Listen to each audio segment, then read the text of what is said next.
2007, on the 11th of June, Malcolm Guichard suddenly passed away at the age of 55. He's somebody who has contributed tremendously to the life and times of the island of Nevis. He represented the constituency of St. John's, and then in the Federal House he represented the constituency of number 9, St. John's and St. Paul's. He was Deputy Premier, he was Minister of various ministries during his tenure, tourism, public works at one point, I believe, and certainly lands, housing and agriculture. He has been there. He has also, of course, been leader of Her Majesty's Loyal Opposition in the Federal House, and so would have contributed not only to the life and times of the politics in Nevis, but also to St. Kitts as well.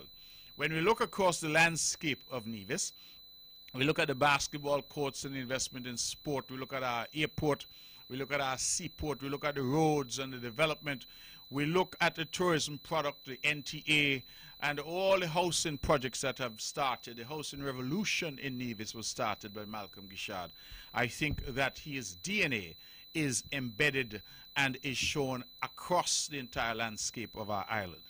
And so tonight we have a very special show, a show that is dedicated to the memory of the late great Earl Malcolm Guichard, the Honorable Malcolm Guichard, Gish as some people call him, Malcolm as others call him, and I know he had other nicknames as well. And what we're doing tonight is we're going to play some clips. We want to hear Malcolm's voice. We're going to play a few various things that we have selected here at Von Radio. And we want to open the lines at some point and hear you, the members of the public. Malcolm touched so many lives. He impacted so many people that I really want to hear from you, the constituents, those in the great parish of St. John's, parish of St. Paul's, the wider Nevis, his former colleagues, any of you. If Van Samry, if you're listening, if Kitty Herbert, you're listening, Jean Nisbet, if you're listening, us Jean, any of you who would have served with him, Michael Perkins, I think I would like to hear those voices tonight, because I want us to pay a proper tribute to Malcolm and his memory. This idea, just so you know, I will not and cannot take credit for it.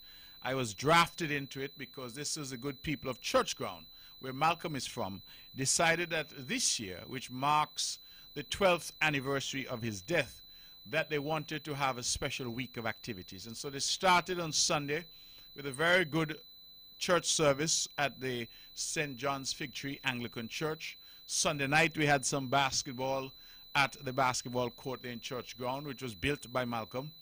And then, of course, they had this morning, I think, morning devotion right here, of course. Yesterday morning, I'm sorry, not this morning. And then today we have, of course, this special edition of On the Mark this evening. Tomorrow evening, they will have the unveiling of his portrait at the top of Church Ground, and I believe that is being worked on as we speak. There are a number of events and plans that they have, and I'll get to the calendar a little later, but just want to say that tonight that's our purpose. And so, again, I start with asking the Calypsonians, their managers, their agents, please to forgive me. It is not meant to be any insult to you or snub. You know that I like you here and to release here, but tonight is a very special night that we've set aside to celebrate with the people of Church Ground, the people of St. John's, the people of Nevis, the memory and contributions of Malcolm Guichard. Now, before I get into all that we have to play for you, because I expect that people will be calling in, let me just indicate that I have been asked to announce that this Friday we will have the launch of Culturama 45 and our homecoming celebration through the streets of Charlestown on Friday afternoon and culminating on the waterfront at Charlestown, right there by Passes Bar where we normally go. And so I want the public to come out in their large numbers and really support this thing. It is our culture. And Minister Evelyn continues to promise that he and his team are going to deliver the best Culturama ever. And so C45, Culturama 45, kicks off with a grand launch this Friday in the heart of town. And that is consistent with our tradition. I'm told that there will be a march through Charlestown, which will culminate on the waterfront, and one and all are asked to come out and to be a part of that. I also wish to advise that the Concerned Citizens Movement-led administration is embarking on a series of town hall meetings. We are indicating these conversations with you that these conversations will continue to occur over the course of the next several weeks.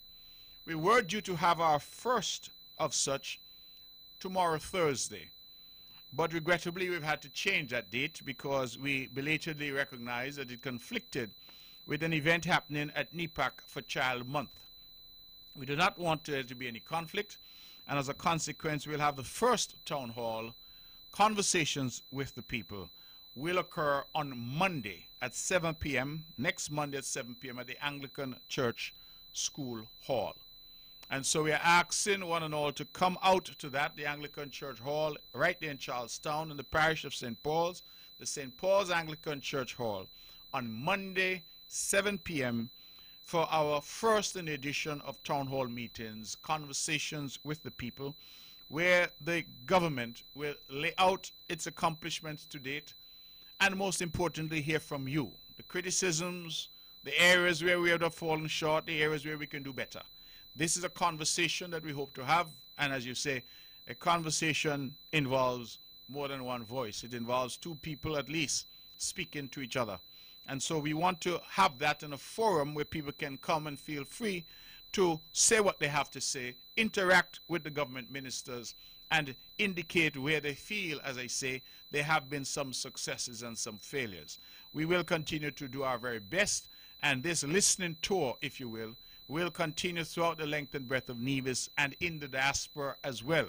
We are confirming things now, but I want to say again that it is our intention to travel to the United States and to have a conversation with the people in New York, New Jersey, Connecticut, the tri-state area around the 4th of July holiday period. And so please look out for more information on that for those that are tuned in and are listening to On the Mark this evening. It is 10 minutes past the hour of 8 o'clock.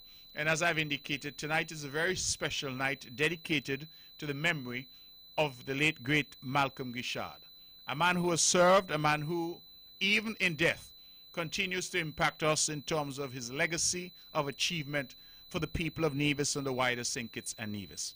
Von Radio has kindly put together a compendium, if you will, of audio files, which we feel that you might want to hear, and which we are certainly going to look at. Well, not look at so much, I suppose. Listen is the more appropriate terminology.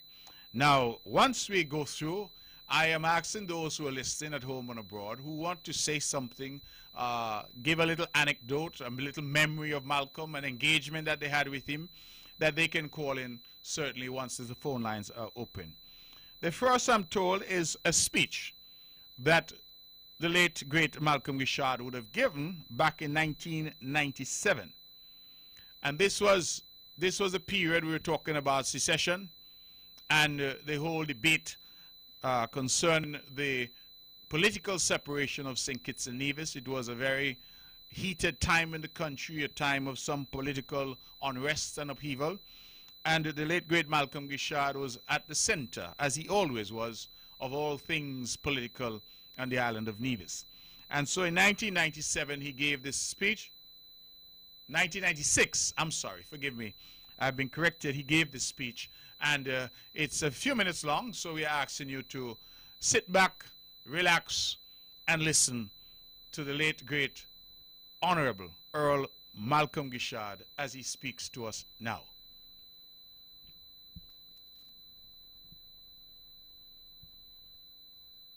At this time, I wish to advise you of several of the latest developments concerning independence for our island.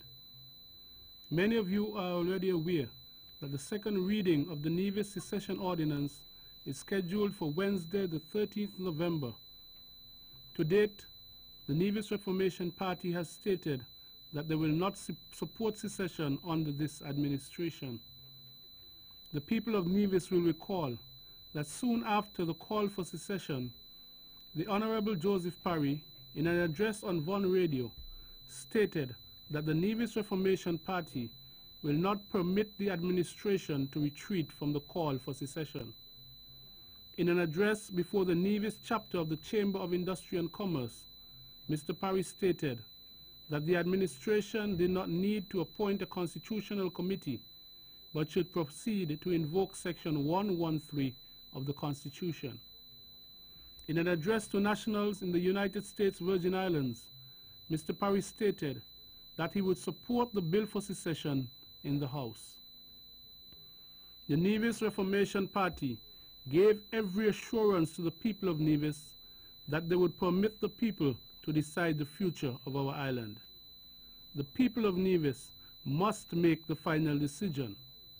Suddenly, however, the Nevis Reformation Party has retreated and are now stating that they will not vote for secession and are using irrelevant and absurd reasons why they will not support the bill in the House. Let me remind Nevians that we have an inalienable right to decide the future of this island, and no politician should seek to deny us that right. Nevians must now ask, why the change in position of the new NRP? Should Nevis remain a colony of Sinkits? Why are some politicians so afraid to allow the people of Nevis their right to decide their future? Is the Nevis Reformation Party saying that Nevians, with one of the highest literacy rates in the Caribbean, are not capable of making the right decision?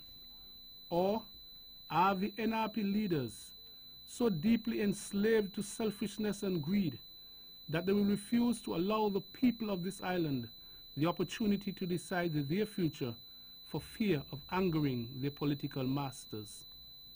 We have witnessed many attempts by politicians before who have advocated for secession and then changed their position. Is history about to repeat itself with the new NRP? On Monday, the 21st October 1996, the Chamber of Industry and Commerce and the Evangelical Association convened a meeting with the administration and the Nevis Reformation Party in order to determine how both parties can work together to achieve the hopes and aspirations of all Nevians. On the 29th October 1996, the administration wrote to Mr. Parry, inviting him and representatives of the NRP to a meeting on the 1st November. The Nevis Reformation Party refused to attend the meeting.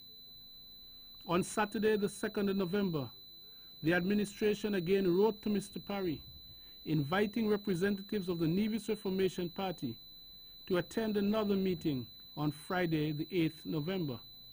Mr. Parry has not yet responded to this latest invitation.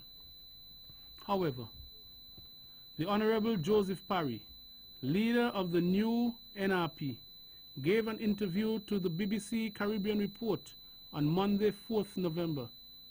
In that interview, Mr. Parry stated that he will not support the secession bill because the people of Nevis were not consulted and that this administration has not negotiated matters such as travel between Sinkits and Nevis, Scantel, trade, and National Bank assets, amongst others, with the federal government. This administration knows that Nevians are well aware of the implications of independence. As stated earlier, Nevians have one of the highest literacy rates in the Caribbean. Moreover, Nevians have been advocating for secession since 1882. I will remind Mr. Parry that his party stated in the election manifesto of 1970 that Nevians should have secession at all costs. Mr. Parry should also be reminded that when this administration held public meetings with the people of Nevis, following the decision to seek independence for Nevis, the NRP accused the administration of conducting an election campaign.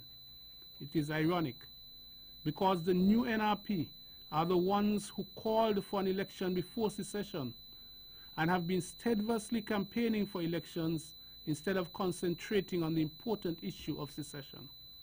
Mr. Parry, during his interview, stated that the administration should have followed the recommendations of CARICOM emissaries Sir Alistair McIntyre and Sir Sridhar Ramphal, whose major recommendation is that the administration should consider constitutional reform at the same time that it is pursuing secession. The administration has already informed the Prime Minister Byrd of Antigua and Barbuda and Chairman of CARICOM that the people of Nevis must first decide the future of Nevis before any other alternative is considered. If the people decide that Nevis should not become independent, then the administration must abide by that decision. However, the people must be given the chance to decide the future of our island. I repeat, no politician has the right to deny the people this right to decide. Mr. Parry also stated during his BBC interview that if his party was carrying out secession, then he would have the church and the Chamber of Commerce involved in the negotiations. Again, I must remind Mr. Parry that the church and the business community are already involved in the process. The Nevis Reformation Party is the only organization that has refused to participate. Mr. Parry also stated that he would ensure that negotiations were concluded with the federal government before proceeding to secession. This position is fundamentally flawed. If this argument is followed, then Mr. Parry would begin negotiating with the federal government even before the bill for secession is introduced in the Nevis Island Assembly. The federal government, in a letter dated 20th June 1996, stated categorically that they are only prepared to negotiate as long as secession, and I quote, is the scientifically determined preference of the Nevisian people, end of quote. The Prime Minister, in a subsequent BBC Caribbean Report interview, stated that the federal government is prepared to negotiate, but will only do so after the people of Nevis have voted for independence in a referendum. It is necessary to repeat. The Prime Minister, in a subsequent BBC Caribbean Report interview, stated that the federal government is prepared to negotiate, but will only do so after the people of Nevis have voted for independence in a referendum.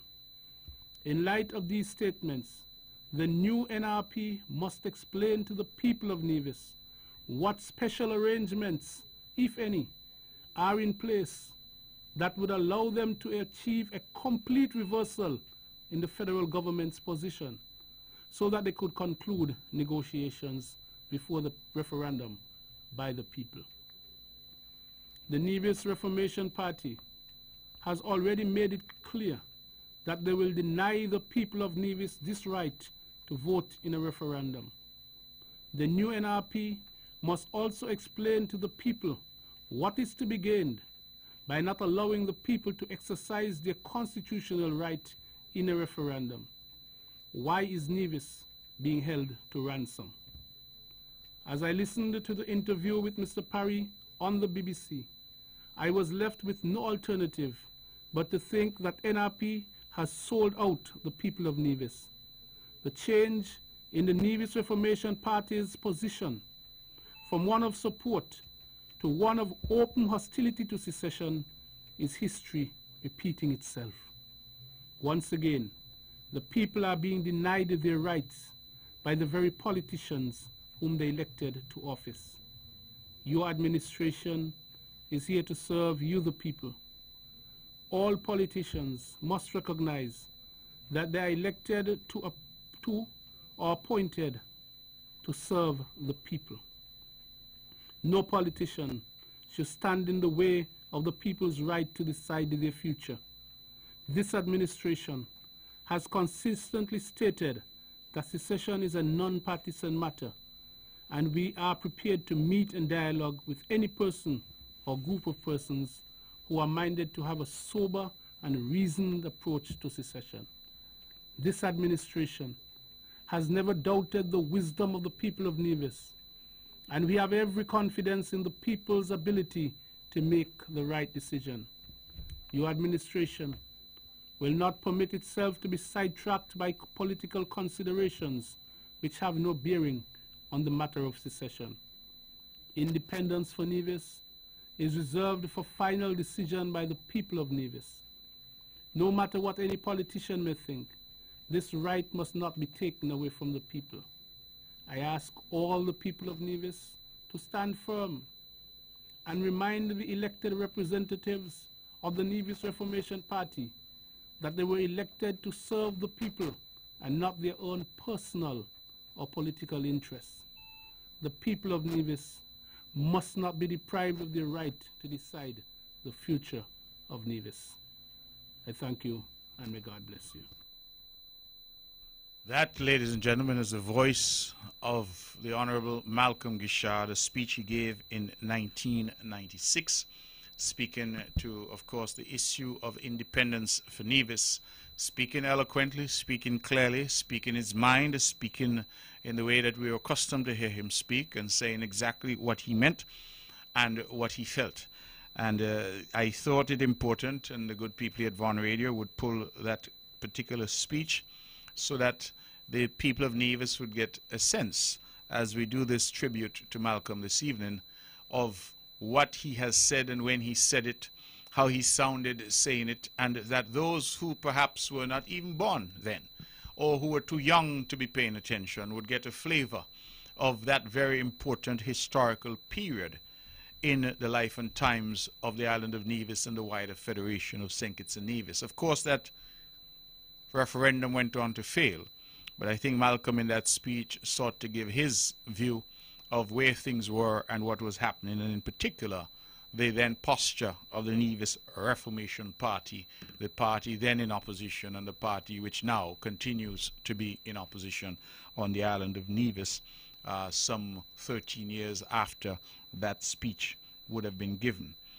So that is not 13 years, what am I saying, 1996, so some 23 years, if my tally is correct, after that particular speech would have been given. So that is the position, and that is the first clip, if you will, that we have.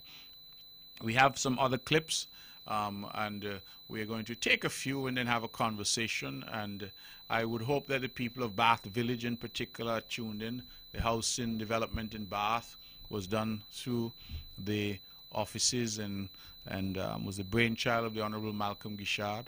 Housing developments in Church Ground, housing developments there in Brown Hill, housing developments in Prospect, housing developments, in fact, all over the island of Nevis. Malcolm really started the housing revolution in Nevis. And yes, other governments have continued. The NRP continued. When the CCM got back into office, they continued. But it was the brainchild of the Honorable Malcolm Guichard, and he must be credited for the housing revolution. As I said at a different forum, and something I hope we'll get to at some point tonight, when you put your key in your door, remember Malcolm. When you take to the basketball courts all around the island, remember Malcolm.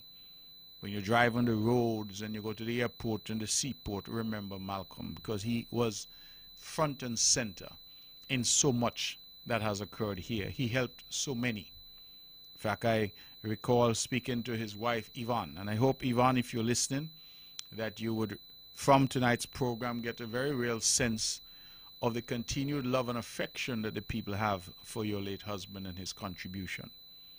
But I recall having a conversation, and the sense was that Malcolm sometimes would give away what he didn't have, that he would be helping families when his own family sometimes perhaps needed sustenance. He would be helping others. That was the nature of the man. I recall once being told that he went to campaign, and I think those who were around him always said what a prodigious campaigner he was. He was in every sense Mr. CCM and the campaigner-in-chief. And when they said he went to some lady's house, they said the lady remonstrated with him quite strongly and told him, "Don't come in my yard. Haven't seen you. Disappointing to me. Do not come in here." And she didn't use polite language. She was very, very strong and very vitriolic towards Malcolm. And somebody who was there told me, Malcolm said, "Lord, darling, what do you? What you got in here to eat?"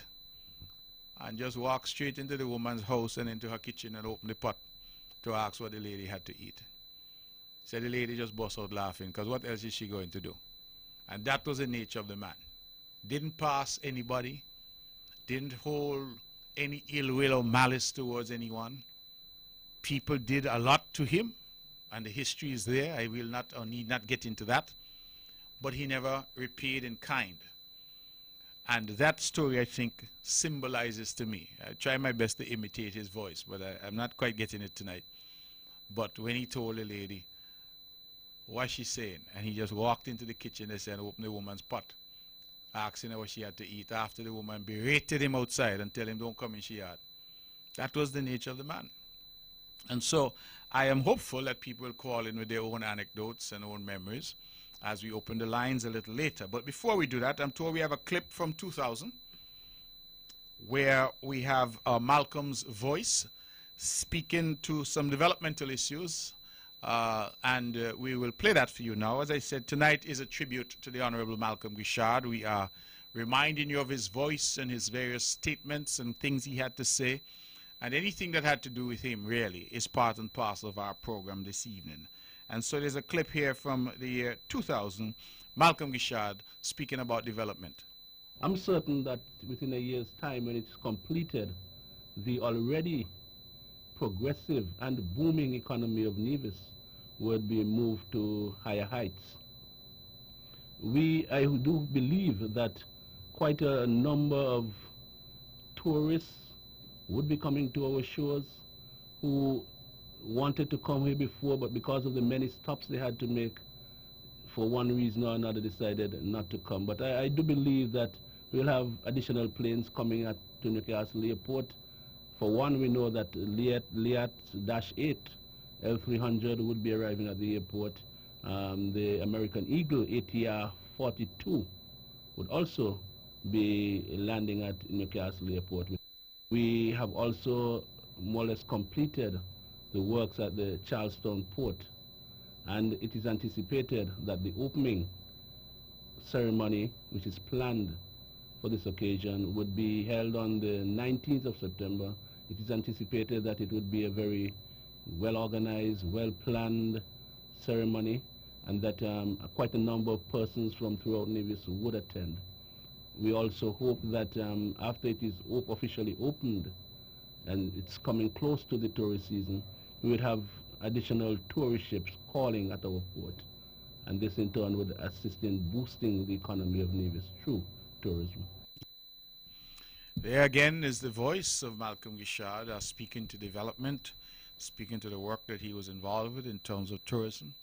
And that voice, I think, is important, that the people hear it, the people understand that we have here a living, breathing legacy, a testimony to the contribution that he would have made. And for someone who died at a relatively tender age of 55, he really contributed a lot to Nevis. He would have been first elected into government in 1992, I believe it was, when the CCM won, and he would have in fact done what most people thought was impossible, beaten our first national hero, Sir Simeon Daniel, to win the St. John's seat by a narrow margin. And Malcolm never looked back.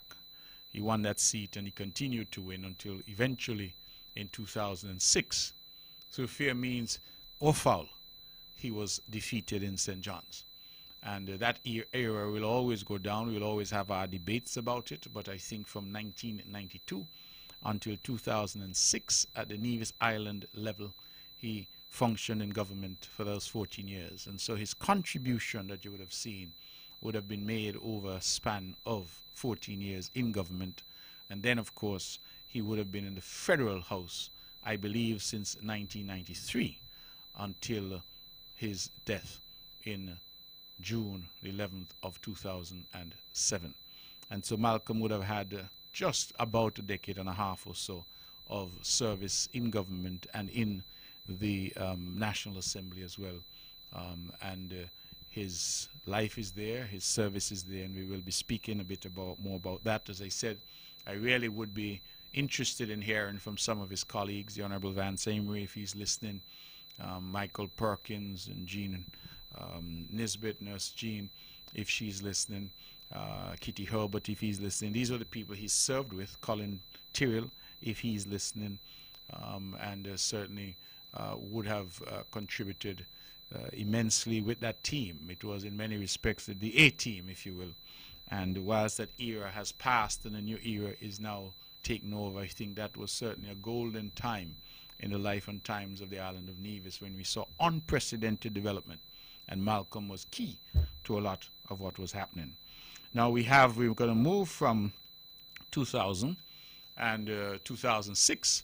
We had the electoral reform debate that started. And I believe there was a launch of that at the Marriott Hotel, if memory serves. And again, the late, great Malcolm Guichard was called upon to speak, and this is what he had to say. Honorable Prime Minister, members of the Federal Cabinet and their spouses, members of the Federal Assembly, Honorable Premier Joseph Parry, members of the Nevis Island Administration,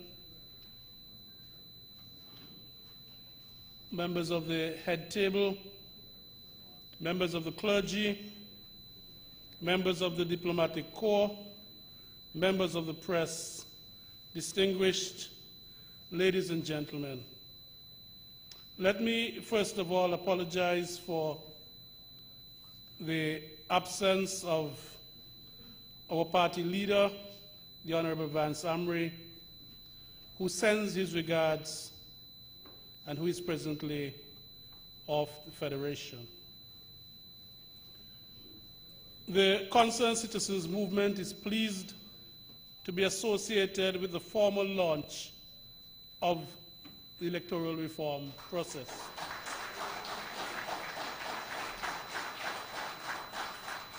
Having recently lost an election, there is perhaps no better way to respond to the anomalies observed and reported than to embrace the initiative to reform the electoral process.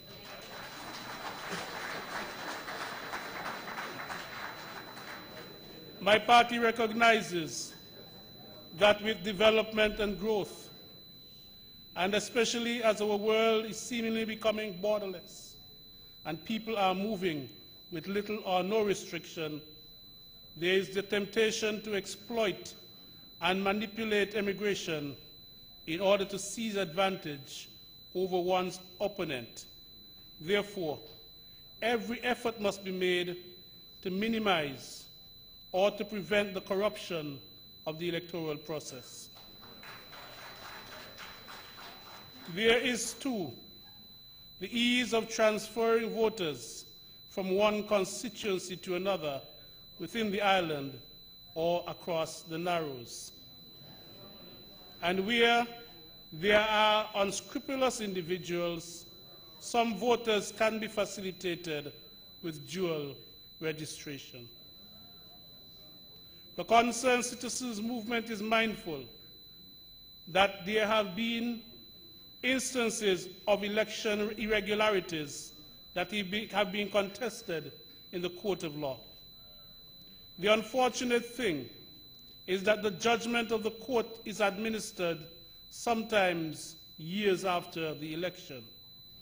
We do look forward to recommendations on how such irregularities can be minimized and or speedily addressed by the court. Today's world is driven by technology. The challenge for us is how do we go about the process of re-registration? To what extent would technology be used in the process of electoral reform? What do we have that can be of dual use? And there's the issue of cost. We must not allow cost to determine the best way forward.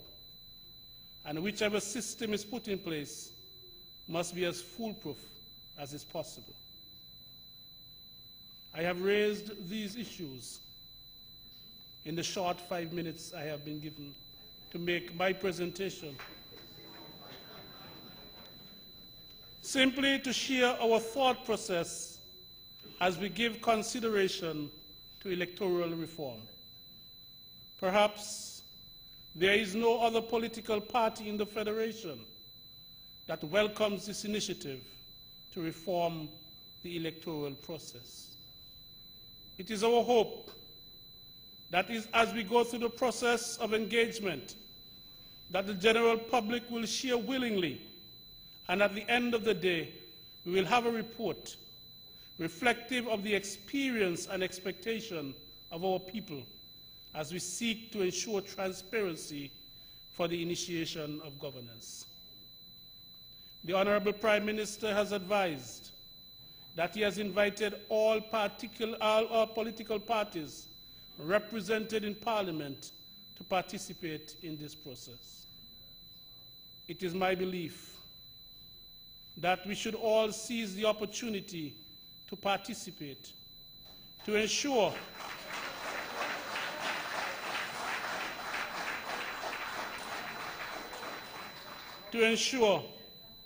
that not only are our voices heard, but that we are placed in a position to influence the legislation which would eventually be brought to Cabinet. I must confess that I share the Prime Minister's concern as it relates to the equal distribution of voters in the constituencies of both St. Kitts and Nevis in the federal elections. It is my hope that through the consultative process, a workable and amicable solution can be brought to Parliament. I cannot leave this podium without asking the question of the Honorable Prime Minister. Sir, when are we going to address the Constitution as it relates to the relationship between St. Kitts and Nevis? I thank you.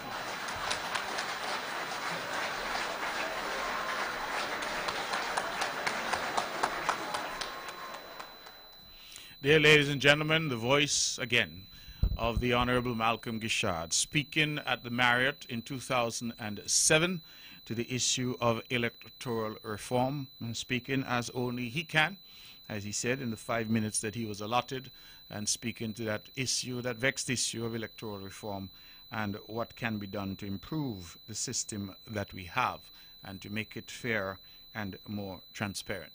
We are going to open the lines shortly, but before we do, we have another clip that we would like to play. I'm told that the CCM, of course, would have lost an election in 2006, which saw the NRP re-emerge into office after 14 years in the wilderness. And that period, Malcolm lost his seat very narrowly to Hensley Daniel of the NRP. And thereafter, Malcolm continued as leader of the opposition at the Federal House because he still held number 9. Of course, that was cut short on the 11th of June 2007 when Malcolm passed suddenly.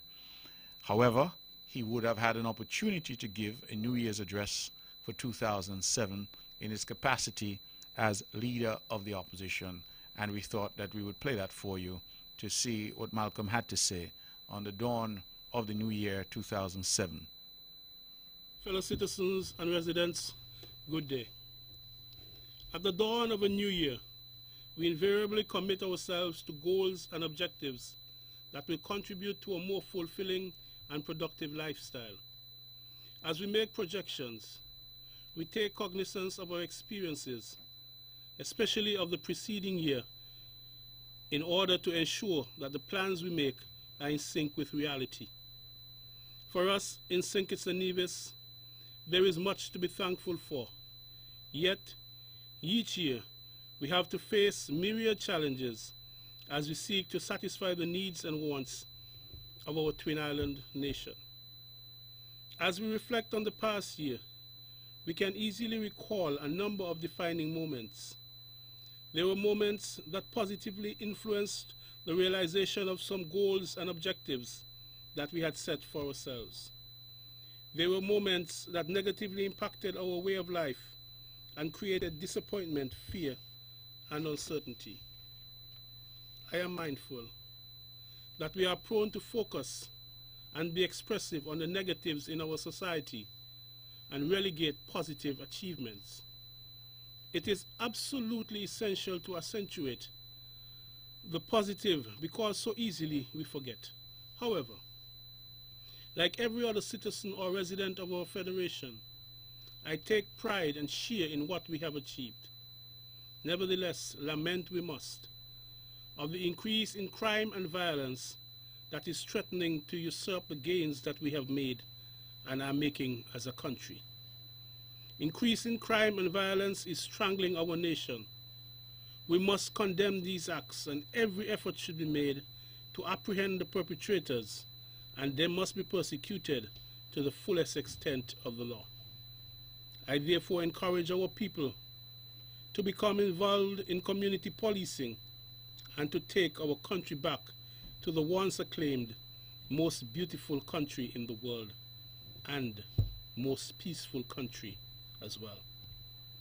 I petition the government to partner with the private sector and civil society to strategize and plan a comprehensive program that will mitigate increasing crime and violence and restore our country where peace abounds. There are many who share the view that our country is flirting with decadence, and its manifestation is most associated with our young people. Materialism has gone amok, and where some of our people refuse to work lawfully, there is the corollary of increasing crime and violence. My advice is especially to those who are not caught up with the now thing. See yourselves as leaders, and I speak particularly to our young people. Become involved in mentoring your peers as you pursue the path of being exemplary role models. Fellow citizens, residents, there can be no meaningful projection for the new year without a review of the politics that binds us, while at the same time has also been a most decisive tool in our unique Twin Island Federation. It cannot be considered fair to the people of St. Kitts if the people of Nevis influenced their choice of the political party that they wish to lead them. Neither is it just for the people of Nevis to be subjected to the political machinations of a political party in St. Kitts. It cannot be considered prudent that within the Federation of St. Kitts and Nevis, the people of St. Kitts go to the polls once every 5 years to elect a government, while the people of Nevis go to the polls twice. The policies and positions of the Nevis Island administration must be stifled when the Premier of Nevis is not even a member of the Federal Parliament, when the Premier of Nevis is not in a position to influence any legislation introduced in the Federal Parliament, which would ultimately affect the social and or economic development of Nevis. As we embrace the status quo, hope is straitjacketed at the apparent lack of interest on both sides to move forward with the independence of Nevis and the independence of St. Kitts, so that these two islands can indeed become a true federation. While my preference is to full independence for Nevis, I am aware that the Prime Minister of the Federation of St. Kitts Nevis, the Premier of Nevis, as well as the leader of the People's Action Movement, have all stated their preference for constitutional reform. I am sufficiently pragmatic to recognize that the process of constitutional reform can be a means towards achieving the ultimate goal of independence for St. Kitts and independence for Nevis. I therefore urge the Honourable Prime Minister and the Honourable Premier of Nevis to work together to hasten the process whereby the true wishes of the people of St. Kitts and the people of Nevis can be expressed in a referendum. As I speak to you, I'm reminded of the words of Walter Lippmann. Life is an irreversible process, and for that reason, its future can never be a repetition of the past. Unfortunately, end of quote. Unfortunately, the past can itself repeat itself if we do not learn from our shortcomings and make amends thereto. With our two islands pursuing their development independent of partisan coalition across the waters, then treaties of cooperation and friendship will further enhance the existing relationship without either island being disadvantaged. We have heard much about expectation in the new year from the political directorate both in St. Kitts and in Nevis. We are told by both leaders that there are hotels and villas to be constructed and new initiatives to be taken in agriculture. These undoubtedly will engender employment opportunities and broaden the tourism sector in both of our islands. The ICC World Cup and the hosting of the Australian, South African, Scotland and Holland teams, as well as their supporters, offer tremendous promotions for our islands, the benefits of which will redound for centuries. We all can make the experience worthwhile and memorable, and I am certain that the visitors would not shortchange the positive promotion of our island. It is common knowledge that in Nevis, the Concerned Citizens Movement, which was at the helm of government for 14 years, has been succeeded by the Nevis Reformation Party in the July 10th Nevis Island Assembly elections. The elections are over. The time for innuendos, misrepresentation and propaganda are over. It is time to grapple with the serious responsibility of managing the affairs of our island. A few days ago, I listened to the annual debate of the Nevis Island Administration's budget. And while I will not here offer any comment on the budget itself, I nevertheless feel compelled to warn that as politicians and leaders in the community, we must first have the facts in hand before we speak, to ensure that we do not tarnish other persons' reputations, nor compromise both their integrity and our integrity. It was Janice Joplin who said, and I quote, "Don't compromise yourself, for you are all you've got," end of quote. It is time for us to put the politics behind us, and I encourage all of us to be on board as we confront the challenge of continuing to build this beautiful island of ours. It is to this end that I encourage the forensic audit which has been promised. Our people must be satisfied that no minister, advisor, or civil servant embezzled or otherwise personally benefited from any interference with the people's money. I recommend that the terms of reference be all-inclusive and our citizens and residents be made aware of these terms and references. I would encourage that the audit report, when completed, be tabled in the National Nevis Island Assembly. I request that all supporting documents remain at the institutions to be audited so that they can be within easy reach of the auditors. I would make myself available for questioning by the auditors if requested to do so. I would personally make this known to the auditor and our auditors when this process starts. And I can assure you, my fellow citizens and residents, that all managers would do likewise. Let us, as a people, strive to respect our fellow man in our service to humanity. This year has many challenges. I dare say this year offers tremendous opportunities. It is for us to demonstrate the extent to which we will position ourselves to surmount the challenges and maximize the use of the opportunities. We are a resilient people. Let this year be the defining moment that will redesign the governance of our federation.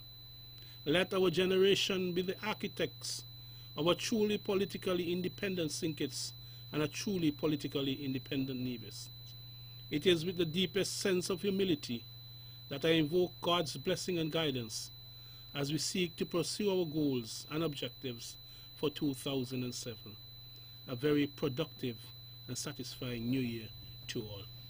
I thank you. Ladies and gentlemen, that is the voice of the late great Earl Malcolm Guichard, the Honorable Malcolm Guichard, speaking in his capacity as leader of Her Majesty's Loyal Opposition in the Federal Assembly on the dawn, January 1st, 2007.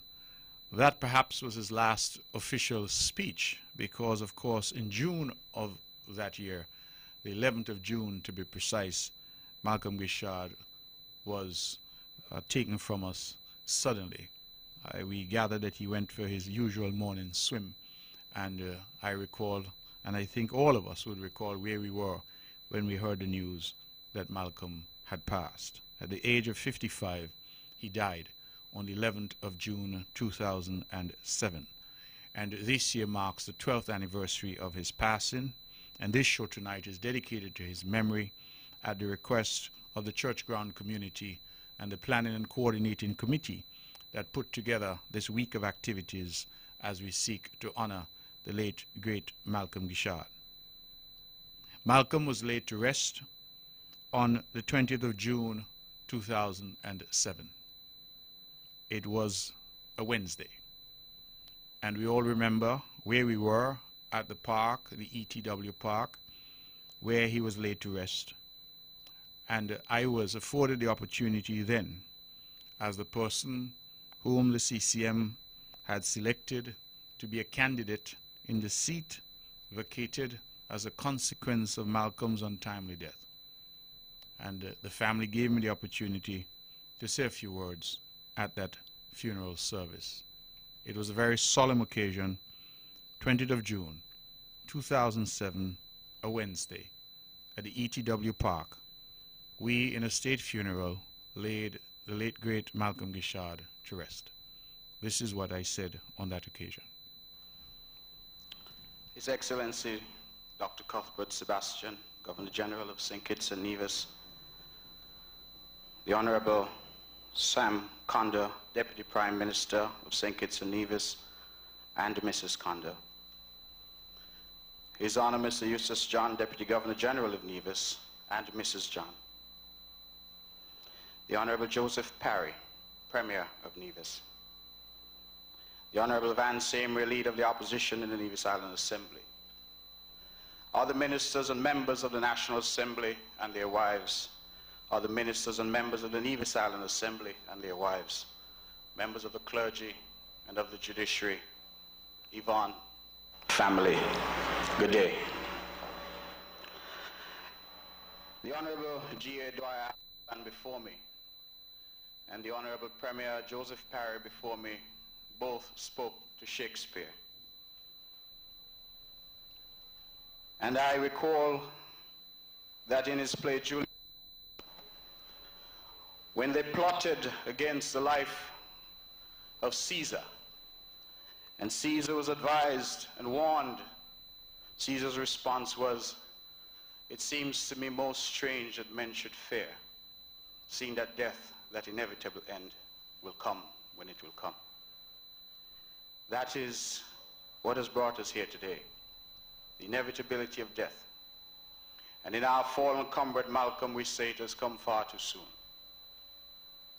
As I stand here today at this funeral service, like the Honorable G.A. Dwyer Astafan before me, I'm reminded of Mark Antony in that same play.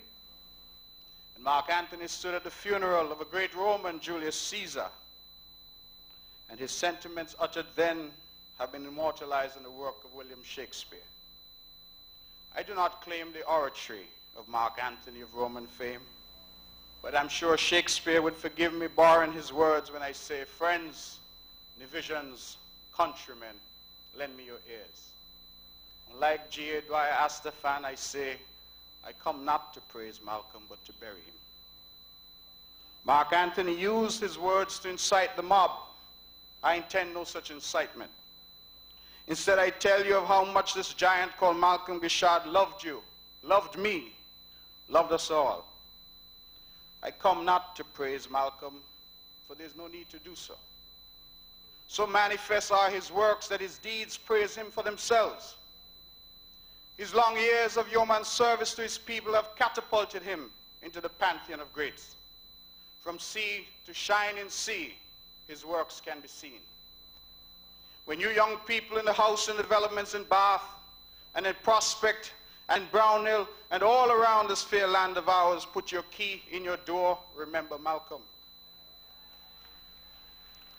When our young people own a piece of land in Prospect, Spring Hill, Pinnes, remember Malcolm. When you take out your digital phone or your chippy phone to make a call and reflect on the advent of competition, remember Malcolm. When you young people turn out to work tomorrow at the call center in Brownhill, remember Malcolm. When the young people of Brownhill, Bath, Church Ground, and all around this island take to the basketball courts or the netball courts or the tennis courts, I say to you, remember Malcolm. When you read about Nevis being among the world's top high-end tourist destinations, remember Malcolm. And when, for you ladies, Mother's Day rolls around and you get your roses, remember Malcolm. I say to you that there's no need for me to praise Malcolm, for his deeds do so eloquently. He has touched us all and left his mark indelibly impressed on the landscape of this island and this country. While it is left to others to eulogize this gentle giant called Malcolm Guichard, I think I can say without contradiction that he was a humble man, a loving man, a dedicated husband and father, a tireless advocate for all things Nevision. He embodied all that is good and great about the Nevision spirit. As I reflect on this man whose mortal remains lie before us, as I ponder his triumphs and yet reflect upon the tremendous adversity he suffered for his love of people and his love of country, I was moved to find scripture that could properly capture the sum of the parts that comprise Malcolm. I went no further than my favorite passage of scripture, the Sermon on the Mount, which one finds at Matthew chapter 5. And I say now to our people here gathered and those listening and those watching, blessed is Malcolm, for he was meek, and he shall inherit the earth. Blessed is Malcolm, for he was pure in heart, and he shall see God. Blessed is Malcolm, for he was a peacemaker, and he shall be called a child of God. And I say to the family of this our fallen comrade, this towering figure of a man, that they and us ought not to let our hearts be troubled by adversity. For Jesus himself said to the multitude gathered on that mountain, blessed are ye. Blessed are ye when men shall revile you and persecute you and say all manner of evil against you falsely for my sake. Rejoice and be exceedingly glad, for great is your reward in heaven. For so persecuted they the prophets that came before you. I would wish that the memory of the life and times of the Honorable Malcolm E. Guichard be writ large in the history of this island and this country, so that for generations to come, our children may say in reverent tones, they once walked amongst us a great man called the Honorable Malcolm E. Guichard. May his soul rest in eternal peace. Ladies and gentlemen, that was my tribute to the Honorable Malcolm Guichard at his funeral, state funeral. He was laid to rest on the 20th of June, 2007. It was a Wednesday at the ETW Park, a state funeral for him, attended by the multitude. We are at the hour of 9 o'clock, and tonight we're paying tribute to the life and times of Malcolm Guichard. I know that many are listening and many may wish to call. The numbers to call are 869-469-1616, 869-469-1700. Those are the numbers to call if you would like to be a part of this program this evening, if you would like your voice to be raised and recorded as a lasting tribute to the life and times of Mr. Guichard 12 years after his passing. This was organized by the good people of Church Ground and the St. John's community, who indicated that this year, for the 12th anniversary of his passing, they wanted to have a week of activities. And so you have heard him, you have heard me. We now open the lines and hope to hear you. 869-469-1616, 869-469-1700. Those are the numbers to call if you want to be a part of this program this evening. And we're inviting those who may have an experience with Malcolm, who knew him, who would like to offer a word of comfort to the family, that they can call in, certainly, and say their piece and be a part of this program this evening. This program will be rebroadcast tomorrow at the usual time at 1 p.m. And we do that so that those who might have missed it can listen, and those who might have listened can listen again, because we recognize that some say it is really so nice they try to listen twice. And so this is our tribute this evening to the life, the memory of Malcolm Guichard. And we encourage your calls now at 869-469-1616 and 869-469-1700. Those are the numbers to call if you would like to be a part of this program tonight, a very historic program. And again, I call on Malcolm's former colleagues, if they're listening and they would like to be a part of this show, that it would be good to hear from them as well. Just to remind the general public, I was searching for it as I was speaking, that the week of activities started on Sunday the 9th of June with a church service at the St. John's Anglican Church. We then had on that night basketball at the church ground hard court. Tuesday, which was yesterday, there was Morning Inspiration on Vaughan Radio.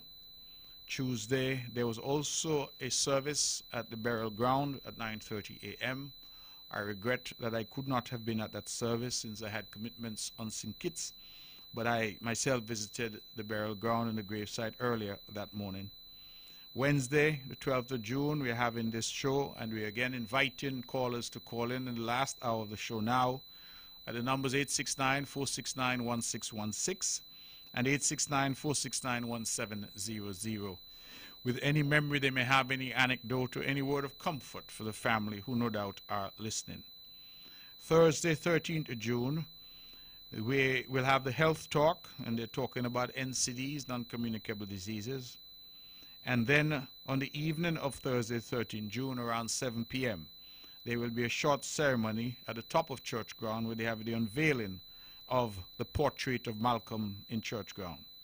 Saturday, the 15th of June, they're going to have a church ground cleanup starting at 6 a.m. where the community comes out and cleans up the area. And then on Saturday, same Saturday, the 15th of June, there'll be a fun day and togetherness at 6 p.m. on the hard court. There, lots to eat and drink and a good time for the entire family. And so the events then that are left in this week of activities will be tomorrow. There's a health talk on church ground, and then on the evening tomorrow around 7 in the evening we will have the unveiling of the portrait of Malcolm at the top of church ground. And then on Friday we have the cleanup. Is it Friday? I'm sorry, Saturday, I believe. Let me go back to my my list here. Please forgive me. Let me try and locate it. But I believe it is on Saturday morning that the cleanup is occurring at 6 a.m. and this will be a cleanup in church ground. I'm scrolling through quickly trying to find my list again. And then on Saturday is also when we have the fun day in the evening. We will be at the church ground hard court and having a grand time there. Lots to eat and drink. Let me just tell you. So Thursday we have the unveiling, yes, in the evening at 7 p.m. of his portrait. And then Saturday we have the cleanup at 6 a.m. and it comes to a close Saturday evening, 6 p.m. at the hard court with lots to eat and drink. And I promise that I will be on the barbecue grill there. So you came to see me play basketball on Sunday. I'm definitely going to be barbecuing on Saturday. The phones are now ringing, so let's go to the lines. Good evening, you're on the mark. It's a pleasant good evening. Thanks for bringing back memories of the great, the Honorable Malcolm Guichard. I know with the people here in the U.S. Virgin Islands, especially St. Thomas, we are listening. And we would always remember the things that he has done. He was a really shaker and mover. And I just want to, say congratulations to his family who has given him to share his service with us as Nibijans. May he continue to rest in peace. Thank you very much, caller. I'm delighted that you were able to call all the way from the United States Virgin Islands in St. Thomas and to share your views. I'm sure the family is listening, and as I said, if there are people out there who knew Malcolm, who have a memory of him they would want to share, people who would have an anecdote of some kind, an encounter they would have had with him, who campaigned with him, people who served with him, people who went to church with him, people whom he would have helped, I would ask you to call in and lend your voice. For those, of course, who may not have a personal memory of him, but nevertheless would want to offer a word of comfort to his wife Yvonne and his family, I ask also that you call in and lend your voice. Tonight, a special edition of On the Mark, as we pay tribute to the life and times of the late Malcolm Gishard, who served Nevis well, and who served the wider St. Kitts and Nevis well. He contributed well beyond the years that he was there.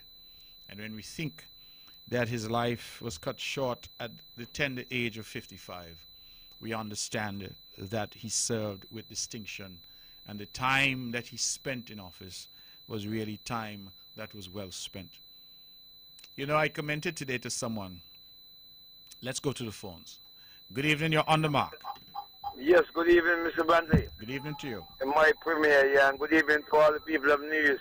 And I first want to say, congratulate, sympathy greetings to the Allen family of Port Rollins, my hometown, and the passing of Hannah.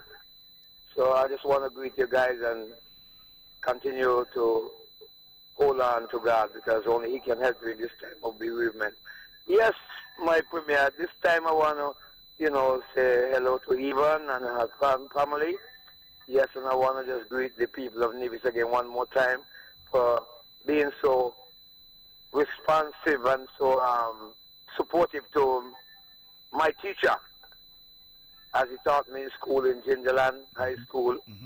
My teacher, Malcolm E. Gishard. And I just want to say to the people of Nevis, continue to be strong and don't let nobody deter you from voting for your country and your party, because we together are better than we that try to be by ourselves. I'm saying to the people of Nevis, what I'm talking about, I'm talking from experience. Malcolm leave at the age of 55. I'm at the age of 56. So I'm a little in front of him. But to God be the glory for great things, because Malcolm has done a job that I could not have done. He took that part where I could not have played. But now I'm playing my part that Malcolm has done his part. So then I'll take up from the Malcolm leave out. God bless you. Have a good night. Okay, thank you very much. It is 10 past the hour. Let's go back to the phones. Good evening. You're on the mark. Okay, caller, I'm sorry we've missed you. Please call back in. 869-469-1616. 869-469-1700.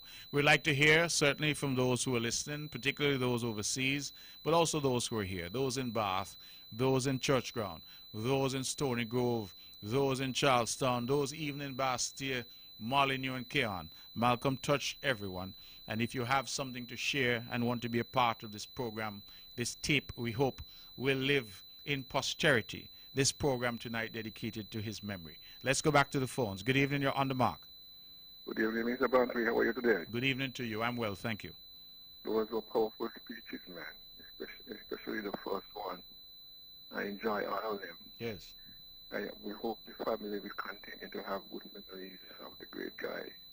I didn't know him, but I heard and seen a lot of what he have done. And in your opening speech, you mentioned Deputy Prime Minister. Didn't the Prime Minister attend? The Prime Minister attend what? I'm sorry. Funeral. No, I don't believe the Prime Minister was there. No, it's not because he mentioned him. Anyway, good night. Condolences to the family. Okay, thank you, brother. All right, let's stick with the phones. The calls are coming in. Good evening, you're on the mark. Good evening. Good evening to you.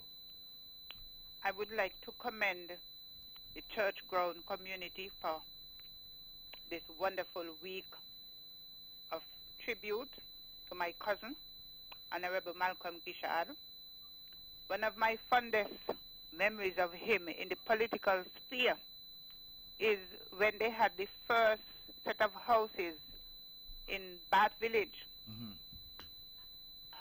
When he was giving his speech, he spoke glowingly of the houses, and in the middle of the speech, he said, all that you have to do is bring $1,000 and come. And I think that statement caused a lot of people to put their $1,000 forward and come. Yes. And there are a lot of other things that he did that are too numerous to mention. Mm-hmm. But we thank the Lord for him and for the service and for his family that gave his support, and they should stay strong because he was a good man and he is a hero in Nevis. Good night. Thank you. Thank you very much for that. We have anyone else holding? Again, ladies and gentlemen, the numbers are 869-469-1616, 869-469-1700. If you want to be a part of this very special edition of On the Mark this evening, a tribute to the life and times of the late Honorable Malcolm Guichard. Let's go back to the phones. Good evening, you're On the Mark. Good evening, Mr. Bante. Yes, good evening. This is Rafa. Malcolm and I had a good relationship. It was so good as a relationship that people used to call us brothers. Mm-hmm. And Malcolm was a general. He was one guy who takes his office with him on the road, on the sea, in the plane, anywhere you can talk to Malcolm. Malcolm would be missed by all Nevisians, every Nevision. And Malcolm couldn't have gotten a better person to walk in his shoes but you. You have portrayed everything that Malcolm had wanted to do. May his soul rest in eternal peace. Thank you, Rafa. Thank you for that. Truly appreciate it. And, you know, as you say, you and Malcolm, people thought you were brothers. You do look alike. Yes. You know, yes. I think you're a little smaller than him. But other than that, you know. I had an incident when I went to St. Kitts one day. Yes. And when that guy walked up to me, he said to me, "Man, Malcolm, give me the thing you promised me." Yes. Uh-huh. I quickly said, well, I'm not really Malcolm. I'm Brenda Warner. He said, boy, you toy a lot like. I had a bullet to him, I'd give it to you. You see, well, it's a good thing he was a good man. And so I know. People didn't mean him any harm. So that's a good thing. I know. All right. But anyhow, may his soul rest in peace. And even sister-in-law, be good. All right? All right. Okay, brother. Right. Good. Let us stick with the telephones and continue to take tributes, your calls to the life and times of Malcolm Guichard. Good evening. You're on the mark. Yes, good evening, Andy Mark. Good evening to you. Happy Father's Day when he come, and many more try and burn. Thank you very much. And everybody, okay? Have a good evening. God bless you. Let's stick with the phones. We have any more calls, okay? Ladies and gentlemen, the numbers again are 869-469-1616, 869-469-1700. We are hoping that the people of Church Ground would pick up the phone and call. Those in the Brown Hill community and elsewhere would pick up the phone and call, lend their voice. We are trying to memorialize the life and times of Malcolm this evening. We have played some speeches, certainly, that he would have made, just a snapshot, so that people can hear his voice and remember his words. We played my own comments in tribute to him at the funeral, his state funeral on Wednesday, the 20th of June, 2007. And we continue to call on persons at home and abroad to ring in and just be a part of this very special program. It is a program where we seek to remember his life and times, his contribution, and we are asking those who may have a memory of him, who may want to offer a word of comfort to his family. We know that each time this year it must be a very difficult time for them. In fact, I know that Yvonne never has an easy time at this time of year, and that she is currently not here on the island. And I did speak to her, and of course we understand the stress and the strain that families would be under at this type of time. Nevertheless, we are here this evening with a special edition. The church ground community has organized this very special event, a week of activities commemorating the life and times of Malcolm Guichard. The week continues this evening with a special edition of On the Mark. Tomorrow, Thursday, they have a health talk here at church ground at the top of the hill, where they will be talking about NCDs, non-communicable diseases. And then at 7 p.m., they have the unveiling of the portrait of Malcolm, and that will be done there in a very brief ceremony. On Saturday morning, they have at 6 a.m. a cleanup throughout church ground and the St. John's community. And then at 6 p.m., they have a fun afternoon where all are invited to the hard court there. There will be drinks and eats galore. There will be bouncing castle and everything else, I'm told. There will be lots to eat, and I know that I hope to be there as a guest chef on the barbecue grill. If Babel will only give me a chance, I hope I can do some chicken or something. Whatever he gives me to do, I'll be his assistant. So one and all invited to go out, but the phones are ringing again. Let's go back and hear what the people have to say. Good evening, you're on the mark. Good evening, Mr. Brantley. Good evening to you. This is Vanessa Taveras of Bath Village. Yes. And I would like to have a little input. Now, who would have thought a single parent with 2 children would have received a low-income houses? But because of Mr. Guichard, I was able to receive a low-income house. I was even able to give the vote of thanks on that day. Mr. Guichard is second to none. He was and he is second to none. That gentleman never tell you no. He would never say no to you. He always had a positive answer to give to you, regardless to what you ask. And tonight I would say I'm very grateful that we were able to have a politician like Mr. Guichard. Good evening. Thank you very much for that. And I think this is exactly what I was looking for, people whom he would have touched. And here is this caller saying that she's in a house, a single mother of 2, because of him and his interest in her. So thank you for that. I believe that this is exactly the indication of what it was like for Malcolm in his service to the people. It is 20 minutes past the hour of 9 o'clock. We continue to take your calls on 869-469-1616 and 869-469-1700. Those are the numbers to call if you want to be a part of the show, if you want to say something and make a contribution and have your voice memorialized in this very special 2-hour edition of On the Mark, a tribute to the life and times of the late, great Malcolm Guichard. Now, I have been posting a few things on social media. Those who know me know that I'm an avid user of social media.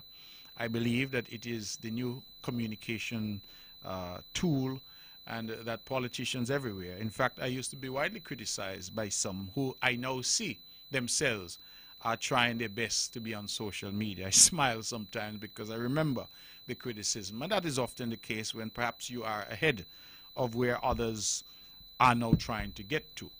But that has always been the situation, and there's nothing wrong with it. They are now seeking to emulate and to copy that effort, and I welcome that. It is a good way to communicate with people. And I have been posting over the last few days things about Malcolm, you know, memories, photos, and the like. And something struck me that no one, and I mean no one, has had an ill word to say about Malcolm. We had, I think, some NRP operative who said something silly and stupid, and he was rapped on his knuckles and he didn't pass back. But I mean, I won't even get into that, because silly is as silly would, and silly is as silly does. And so I'm not going to get into that. But the people across the board, at home and abroad, they all have good things to say. And it makes you wonder sometimes that in the political arena, and an arena that I am now in, whether one ever gets the true appreciation of what the life of service, particularly political service, is like by members of the public. This caller just said something instructive. She said Malcolm never said no. And he clearly, to many, always had that desire to seek to benefit and serve people, even though sometimes it might well have been difficult and in some cases impossible. The demands sometimes on politicians by members of the public really are unreasonable. People come, they demand this, they demand that, they demand the other. They come last week, they demand, they come back this week, they demand again. And it is sometimes unreasonable. But it takes a special kind of individual who, despite that, despite the pressures of having your own home, your own children, your own family to deal with, are still willing to take on the burdens of others. And burdens they are, and burdens they bring. And I think Malcolm did it better than anyone else. And he was someone who people knew. He was approachable. He was affable. I have never seen a situation where Malcolm appeared to be angry or upset. Clearly he's human. He must on occasions have got upset. But he has never evidenced that or exhibited it to people. And I think that even though the NRP did much in the 2006 election cycle to attack and vilify Malcolm, the reality now today is that Malcolm's reputation stands intact. That despite efforts made, he, because of his service, because of the man he was, that he remains standing tall. And that, I think, ladies and gentlemen, is important. Because there are not too many people in this world who could have withstood the level of attack that he endured in the name of politics. I remember well the big debate about 80 acres. I myself spoke on radio about it. Many felt that that was an issue that determined the elections of 2006. I recall that after that election had been held and the NRP had emerged and Malcolm had lost his seat, that I was at a particular place that I go to frequently and was having a drink, and there was an operative there for the NRP.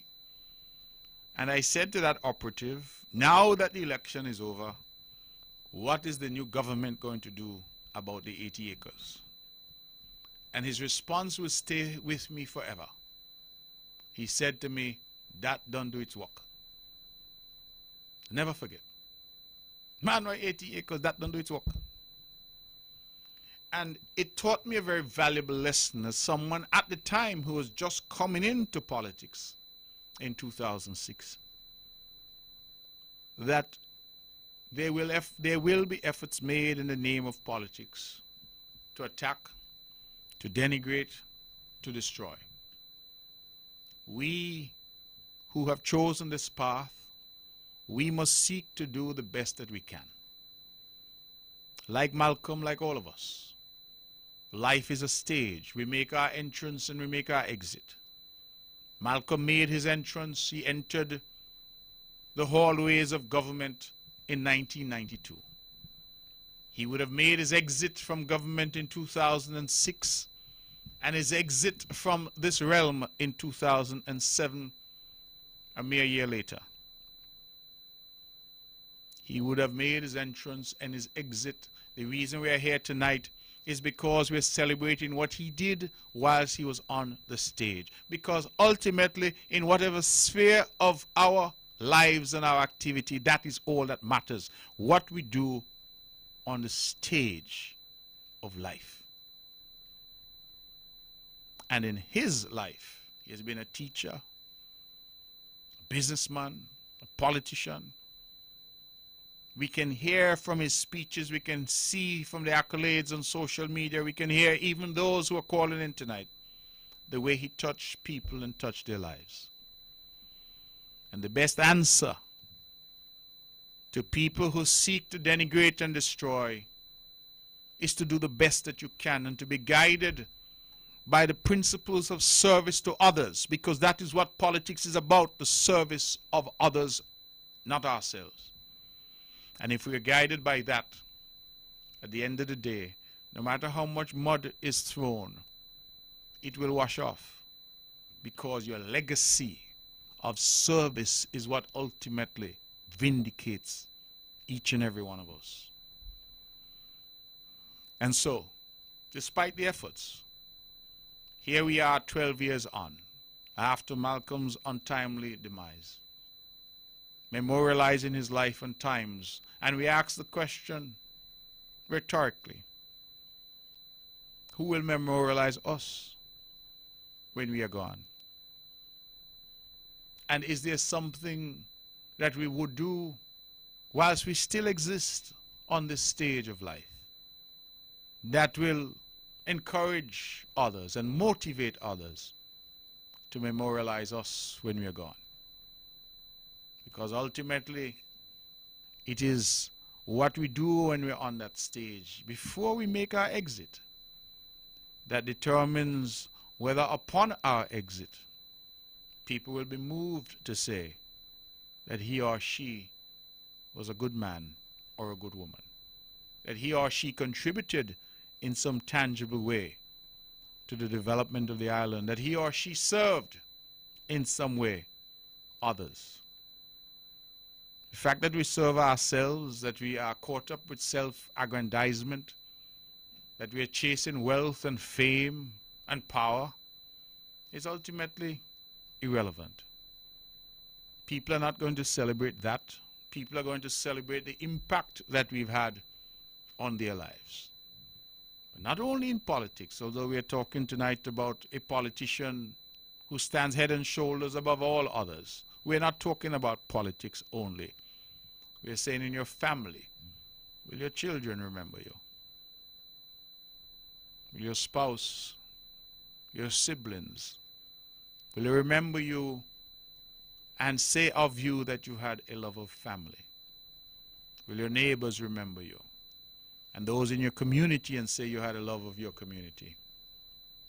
Will your country remember you and say of you that in whatever sphere you served, you had a love and that you served with distinction? I want the lesson of tonight not to be lost, because it is because of a life of service by the church ground community has organized tonight for us to have a special edition of On the Mark where we are speaking to the life and times of Malcolm Guichard.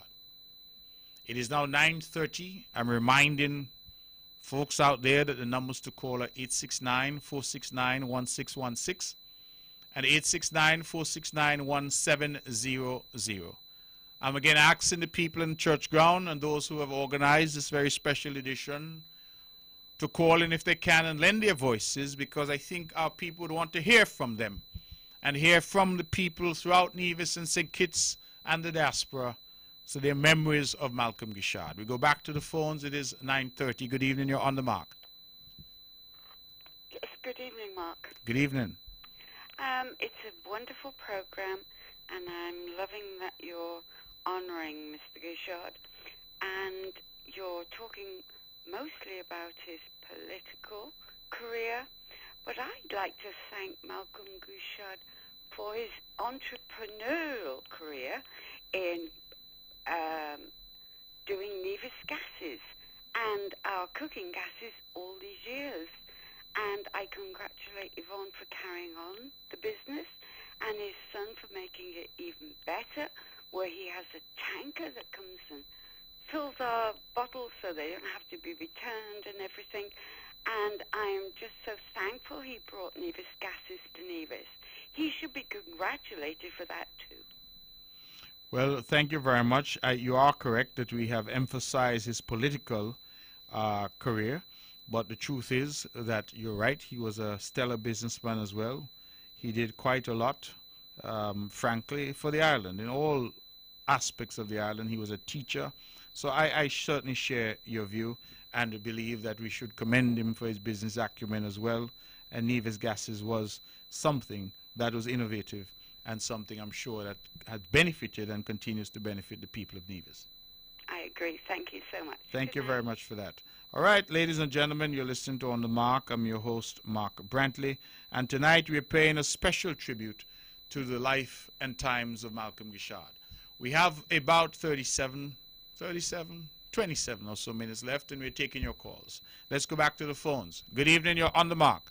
Good evening, Mark. This is Jilly. How are you, Jilly? I'm happy and blessed. Yes, good to hear you.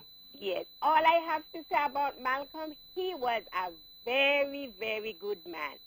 And words cannot express me to say anything about Malcolm. All I have to say, he was so good. And to the entire Gishard family, God knows best.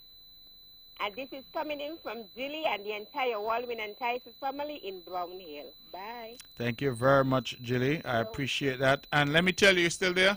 Yes, I am. I love that blue dress on you Sunday. Oh, my God. That's my color. And remember, Yes. Malcolm was the first person to get my vote. Yes, absolutely. So that's why I'm always holding him in my heart. Thank you, Jilly. You're welcome. I certainly appreciate it. All right, let's stick with the telephones. 869-469-1616, 869-469-1700. Good evening, you're On the Mark.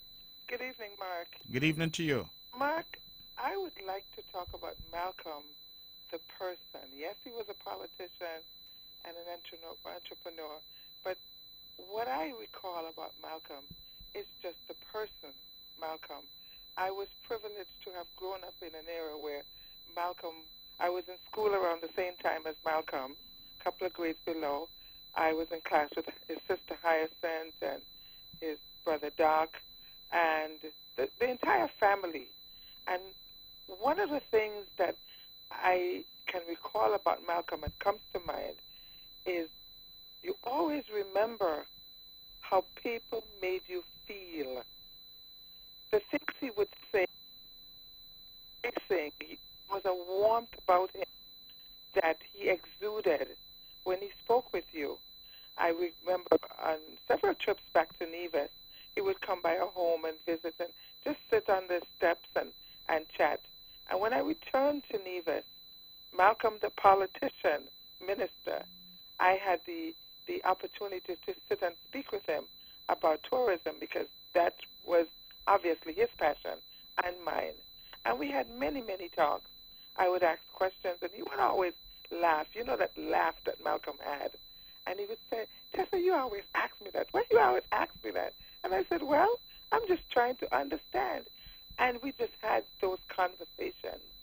And, you know, when a person is gone, of all the things that they would have done, or no matter how lofty they would have reached, you will always remember how that person made you feel. Mm-hmm. That is what I recall about Malcolm, and I'm sure that goes across the board. Malcolm was a big teddy bear, and he would give you a big hug, and even if he never touched you, the warmth of his words and his communication made you feel special, and that's what I would always remember about Malcolm Gishard.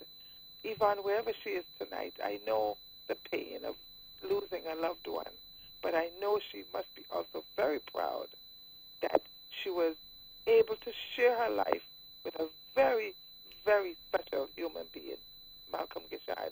Thanks for this opportunity, Mark. Okay, thank you very much. 25 minutes to the hour. We continue to take your calls. Good evening. You're On the Mark. All right. Hello. Hey, Mark, how are you? Doc here in New York, man. How is everything? Doc, it's wonderful to hear your voice, brother. How are you? I'm doing well, thanks. I'm doing well. Mark, first, let me congratulate you on the wonderful job that you're doing for Nevisians at home and abroad and for Nevis in general. Thank you. I would have liked to be there for the celebration of my dear brother, but events as they are, I can't be there. Yes. Mark, he has left a tremendous impact on Nevis. We see his footprints everywhere we turn on the island. Mm-hmm. We miss him dearly, and may his soul continue to rest in peace. I love you, my brother. You take care.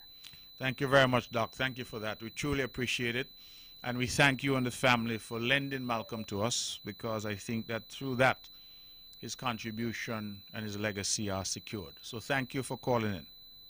Quite welcome. You Okay. Take care. Have a good evening. Thank you very much.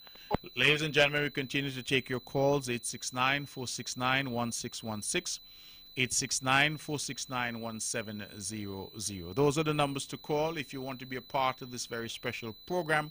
We have about 23, 24 minutes left, and so we are calling on you to call in and lend your voice. We are memorializing the life and times of Malcolm Guichard, and inviting you, the members of the general public, to call in and be a part of this very special 2-hour show on the mark dedicated to his memory.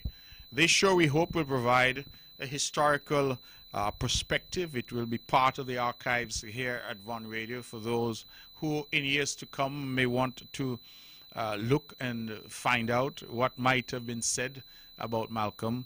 I commend again the church ground community for putting this week of activities together, and for deciding that tonight and on the mark they wanted to have a very special program memorializing his life and times. They were meant to call in and to say something. I'm not sure what has happened, but certainly we are here, and we'll be here for another 20 minutes or so.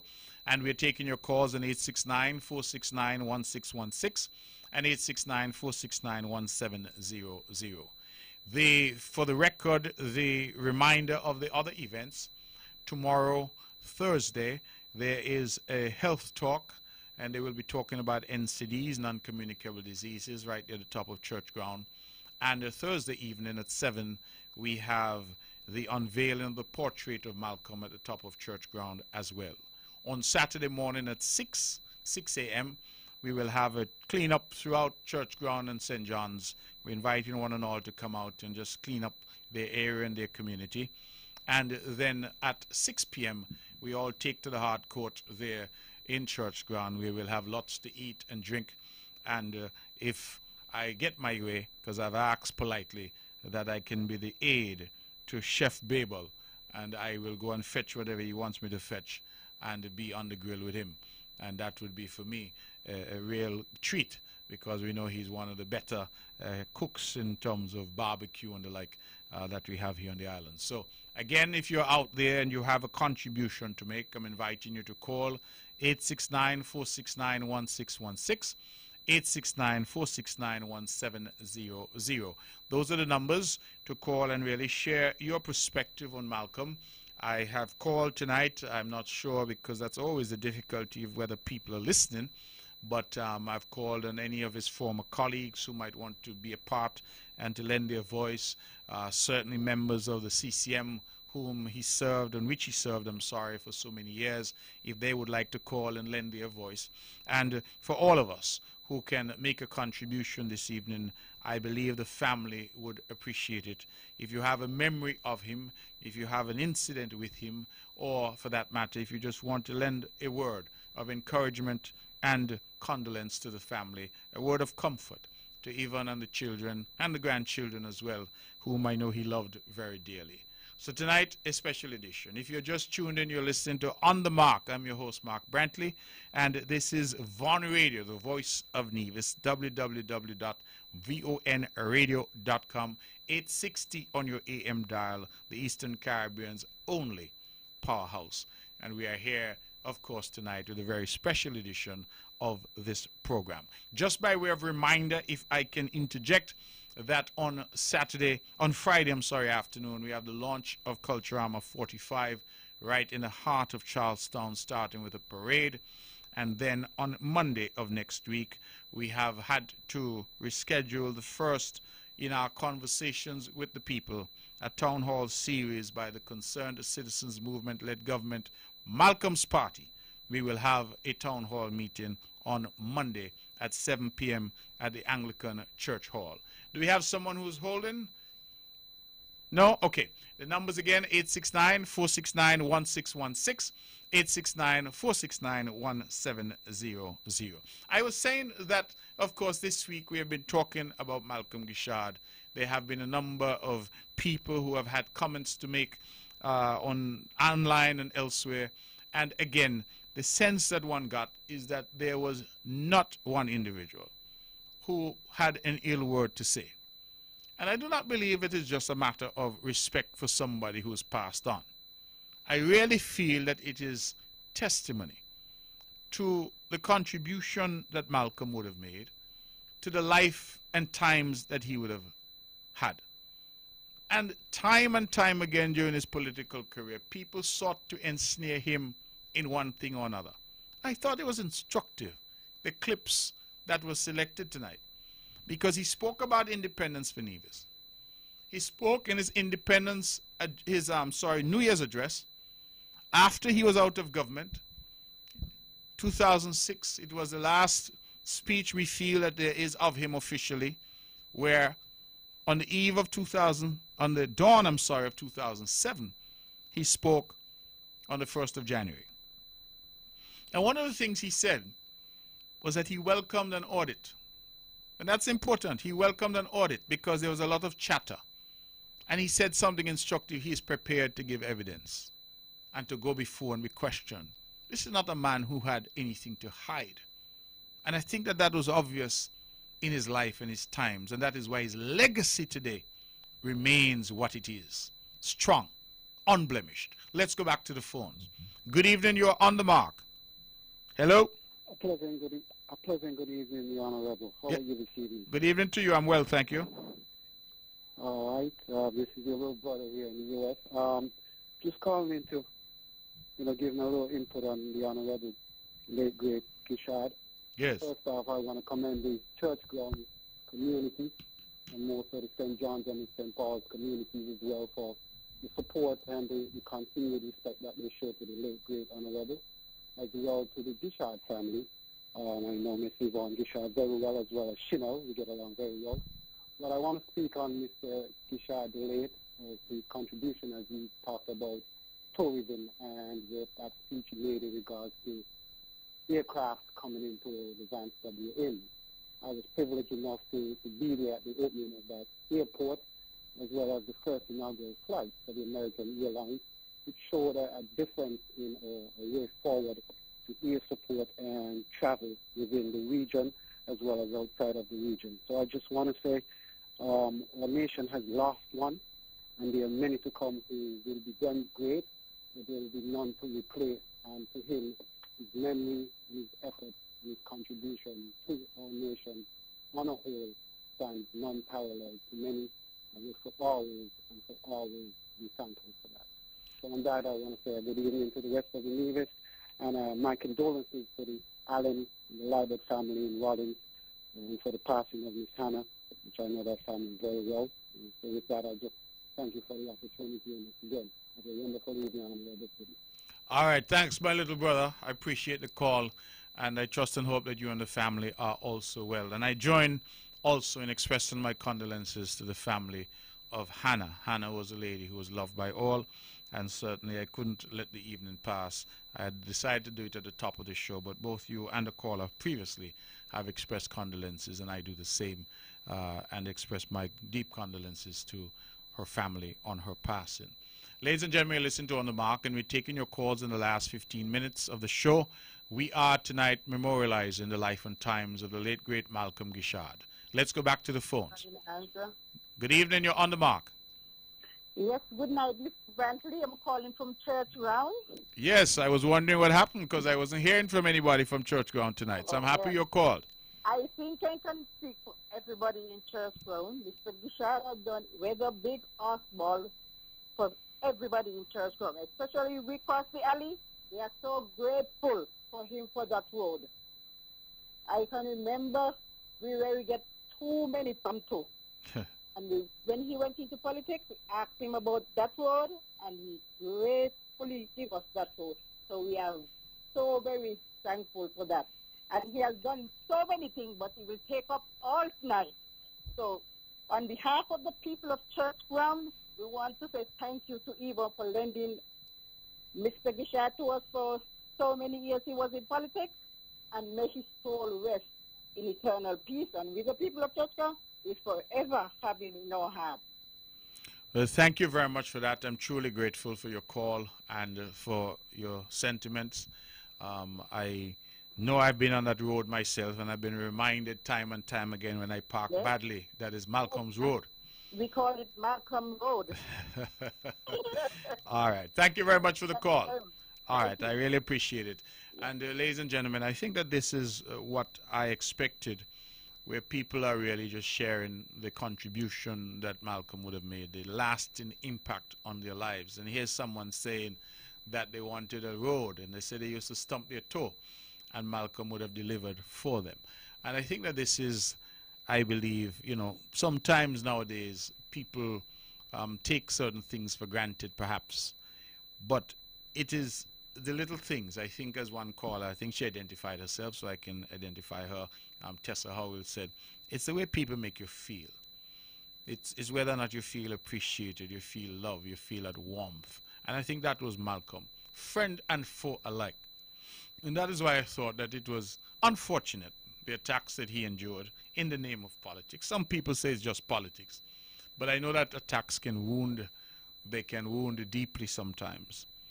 And it is sometimes, I think, regrettable when we, in the name of politics, go down that particular road, because we can debate the issues.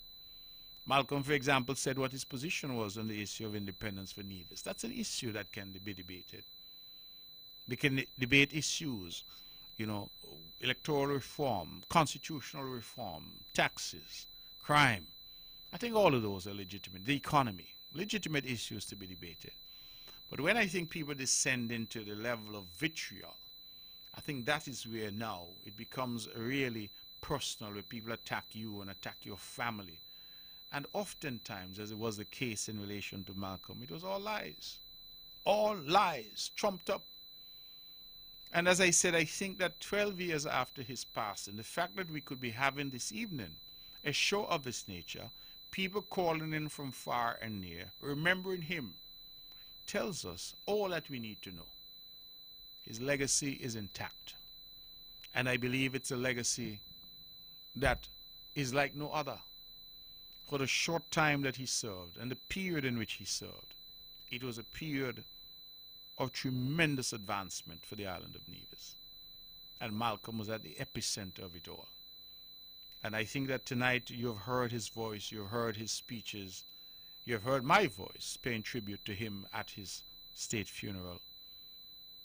I think the consensus, no doubt, has to be that here was a man among men, a giant who served, a man who, as I said, is now among the pantheon of greats, a man whom, if we're ever to talk about politicians and political leadership for the island of Nevis, his name has to be mentioned.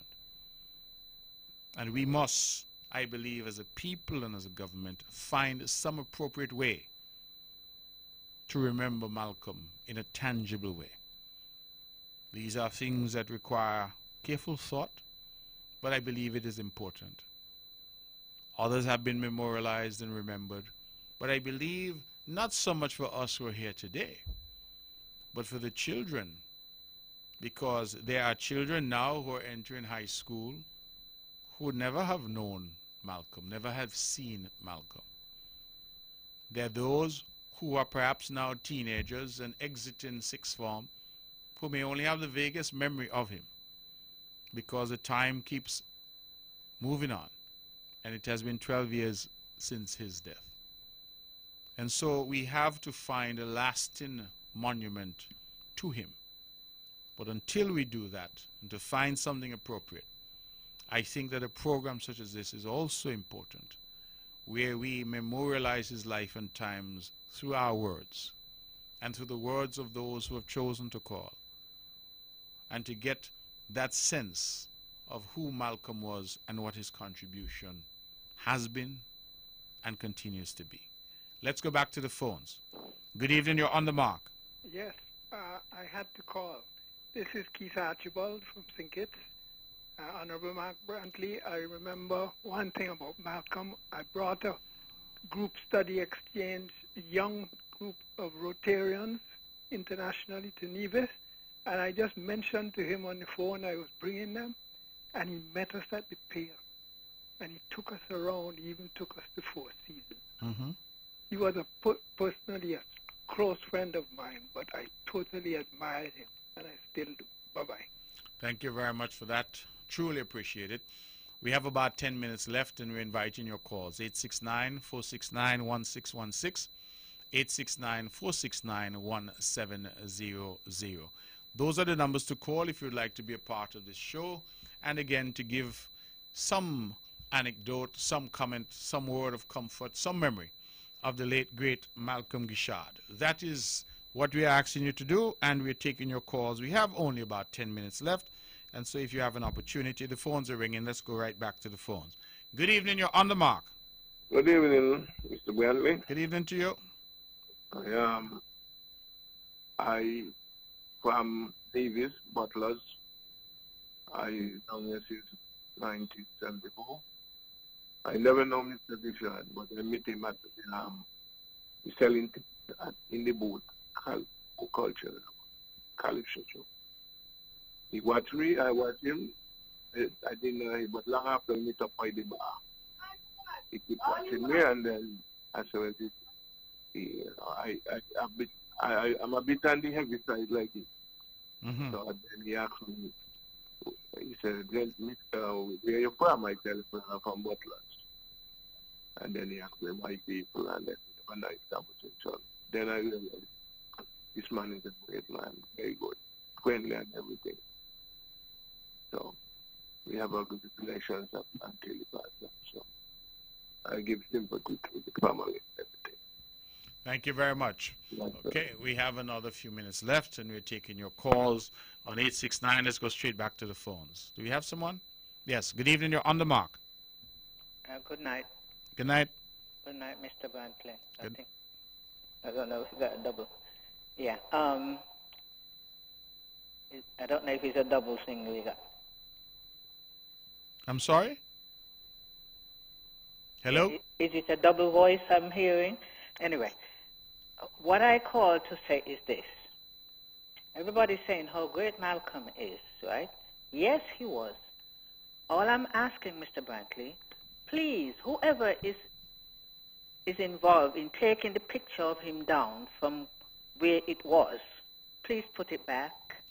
Well, you may not have been listening, caller, but we have an unveiling of a portrait tomorrow evening at 7 at Church Ground. Obviously, I wasn't listening. Yes, that is what is happening. So one and all invited to come to Church Ground for that unveiling. Okay. Well, thank you very much. Because I would really like to see it back there. All right. Good. Good night. Thank you very much. 5 minutes left to the hour of 10 o'clock. At 10 o'clock, the show ends.